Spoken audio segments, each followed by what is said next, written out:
وَلَقَدْ يَسَّرْنَا الْقُرْآنَ لِلذِّكْرِ فَهَلْ مِن مُّدَّكِرٍ۔ السلام علیکم۔ آج کی چھوٹی سی بات کے ساتھ حاضر ہیں۔ آج کا ہمارا ٹاپک ہے خوشیوں کا صبر کیا ہوتا ہے۔ آپ نے صبر کے بارے میں تو اکثر و بیشتر سنا ہوگا کہ صبر کیا ہوتا ہے۔ کسی کی سخت بات پر صبر، کسی کے برے رویے پر صبر، لیکن یہ خوشیوں کا صبر کیا ہوتا ہے؟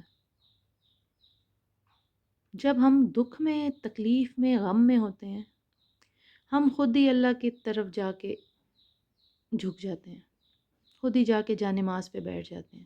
کیوں؟ کیونکہ ہمیں تکلیف ہو رہی ہوتی ہے، ہم تکلیف میں ہوتے ہیں۔ اس کا صبر، دکھ کا صبر اتنا مشکل نہیں ہے،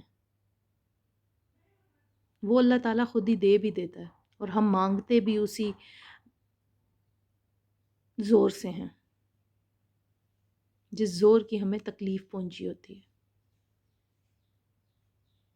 ہاں، خوشیوں میں ہمارا صبر، اب ہم کوئی بھی خوشی ہے، ہمارے بھائی کی شادی ہے، کسی کی بھی قریبی رشتہ دار کی شادی ہے، دیور کی، جیٹھ کی شادی ہے، کسی کی بھی شادی ہے،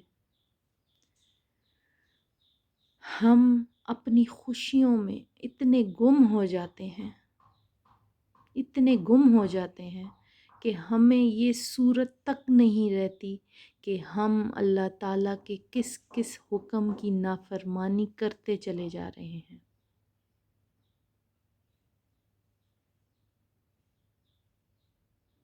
ہمیں یہ احساس تک نہیں ہوتا کہ ہم کتنے فنکشن، کتنے اوکیزن، اپنی کتنی نمازیں ان سب چیزوں کے لیے چھوڑ دی ہم نے۔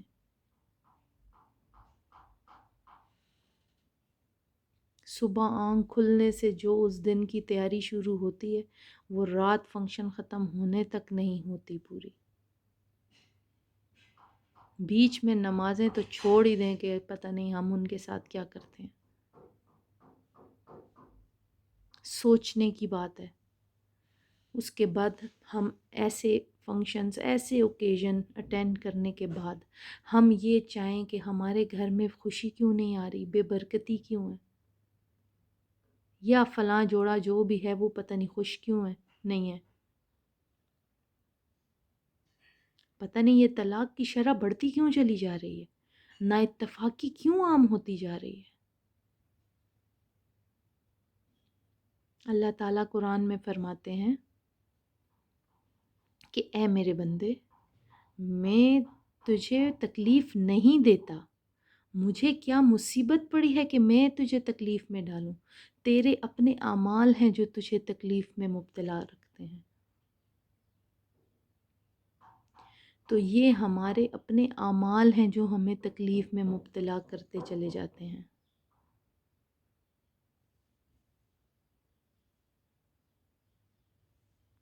کبھی سوچئے، اور لیڈیز خاص طور پر سوچیں، کیونکہ کسی بھی فنکشن، کسی بھی اوکیشن میں مرد اس طرح انوالو نہیں ہوتا، تو ڈرنے کی ضرورت عورت کو ہے۔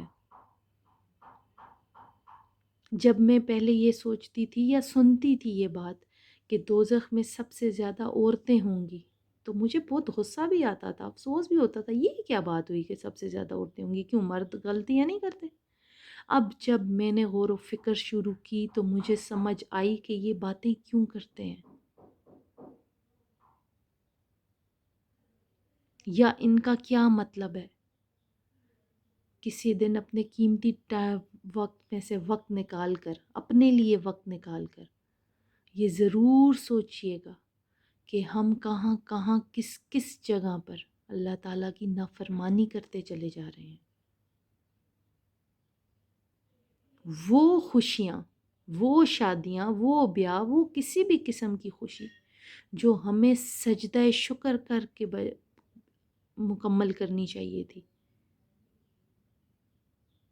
وہ ہم کس طرح مکمل کرتے ہیں۔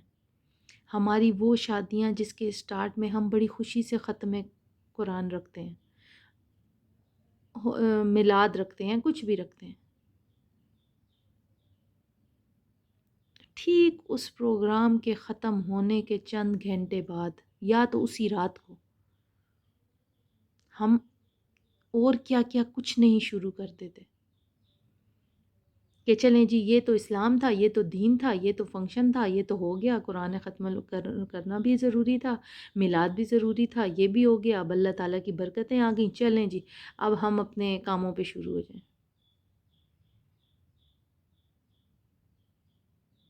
پھر اس کے بعد وہی شادی، وہی سب کچھ، وہی مہندیاں، وہی بارات، وہی سب وہ باتیں کہ جو اسلام میں نہیں ہیں۔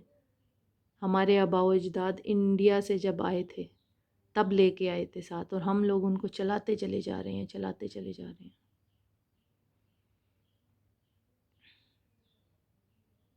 یہ ساری ہندوانہ رسمیں جو ہم اتنی خوشی سے مناتے ہیں، یہ ویلنٹائن ڈے جو ہماری دنیا کے پھول ہی ختم ہو جاتے ہیں اس دن،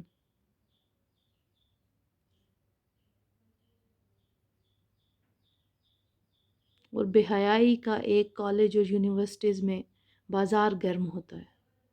ہو سکتا ہے یہ بہت سے لوگوں کو باتیں اچھی نہیں لگیں گی، یہ باتیں کن کو اچھی لگتی ہیں؟ باتیں تو میٹھی میٹھی اچھی لگتی ہیں جس میں عمل کا کوئی عمل دخل نہیں ہوتا، جہاں پہ ہم نے عمل نہیں کرنا ہوتا، باتیں تو وہ اچھی لگتی ہیں سب کے دل پہ۔